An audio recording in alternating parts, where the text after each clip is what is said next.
இன்னைக்கு என்னோட ஃபேவரட்டான சாக்லேட் ரெசிபி பண்ண போறேன். இது சாப்பிட்டா கண்டிப்பா ஸ்னிக்கர்ஸ் சாக்லேட் சாப்பிட்ற அதே டேஸ்ட் இருக்கும்.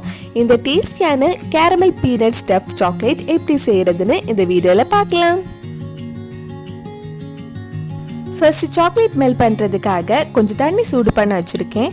தண்ணி சூடானதும் ஒரு பவுல்ல டார்க் சாக்லேட் வச்சு டபுள் பாயிலிங் மெத்தட்ல மெல்ட் பண்ணலாம். இந்த மாதிரி பண்ணும்போது நீங்க யூஸ் பண்ற பவுலும் ஸ்பூனும் தண்ணி எதுவும் இல்லாம கிளீனா இருக்கணும். உங்ககிட்ட ஓவன் இருந்தா ஈஸியாவே சாக்லேட் மெல்ட் பண்ணிடலாம்.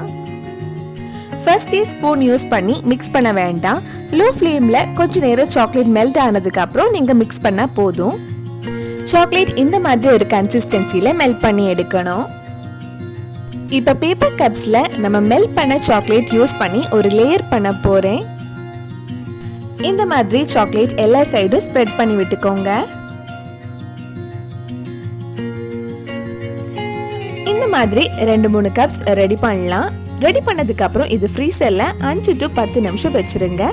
அதுக்குள்ள நம்ம இதுக்கு தேவையான ஃபில்லிங்ஸ் ரெடி பண்ணலாம். அடுத்தது ஸ்டஃபிங் ரெடி பண்றதுக்காக 1/2 கப் தோல் இல்லாத நிலக்கடலை மிக்ஸி ஜார்ல போட்டு லைட்டா பவுடர் பண்ணி எடுக்கலாம். ரொம்ப நைஸா பவுடர் பண்ண வேண்டாம். முழுசா நிலக்கடலை இருந்தாலும் பரவாயில்ல. இப்ப கேரமல் சாஸ் ரெடி பண்றதுக்காக ஒரு பேன்ல 1/4 கப் சுகர் எடுத்திருக்கேன். இதுல தண்ணி எதுவும் ஆட் பண்ண வேண்டாம். லோ டு மீடியம் ஃப்ளேம்ல வச்சாலே மெதுவா கலர் சேஞ்ச் ஆகி அது கேரமலைஸ் ஆக ஆரம்பிக்கும். இந்த மாதிரி நல்ல கலர் சேஞ்ச் ஆனதுக்கு அப்புறம் கிண்டி விடுங்க. சுகர் எல்லாம் நல்ல கேரமலைஸ் ஆனதும் இதுல 1 டேபிள் ஸ்பூன் பட்டர் ஆட் பண்ணி மிக்ஸ் பண்ணலாம்.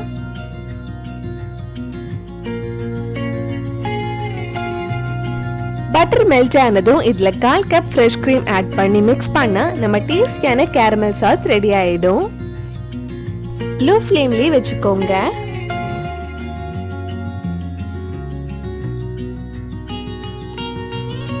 இந்த கேரமல் சாஸ்ல நம்ம பவுடர் பண்ண நிலக்கடலையும் கொஞ்சமா உப்பு போட்டு மிக்ஸ் பண்ணலாம். இது ஆனதுக்கு அப்புறம் இன்னும் கொஞ்சம் கெட்டி ஆயிடும். உங்களுக்கு ரொம்ப கெட்டியா வேணும்னா இன்னும் கொஞ்சம் நேரம் லோ ஃப்ளேம்ல கிண்டி விட்டுக்கோங்க. நம்ம சாக்லேட் நல்லா செட் ஆயிடுச்சு. இனி இதுல நம்ம ரெடி பண்ண கேரமல் பீனட் ஸ்டஃபிங் வைக்கலாம். ஸ்டஃபிங் நல்லா ஆனதுக்கு அப்புறம் வைங்க, இல்லைன்னா நம்ம ஃபர்ஸ்ட் வச்ச சாக்லேட்ஸ் மெல்ட் ஆயிடும்.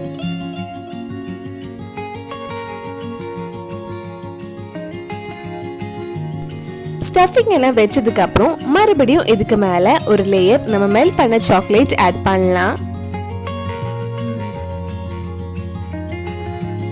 இது மறுபடியும் ஃப்ரீசர்ல 5 to 10 நிமிஷம் வச்சா நல்ல அழகா செட் ஆயிடும்.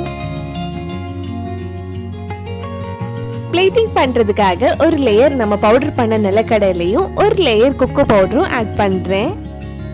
நம்ம சேனல்ல இதுக்கு முன்னாடி பண்ண குக் வித் கோமாலியோட ரெசிபிஸ் உங்களுக்கு பார்க்கணும்னா அதோட லிங்க் கீழே டிஸ்கிரிப்ஷன்ல இருக்கு. மறக்காம அந்த ரெசிபிஸும் போய் பாருங்க.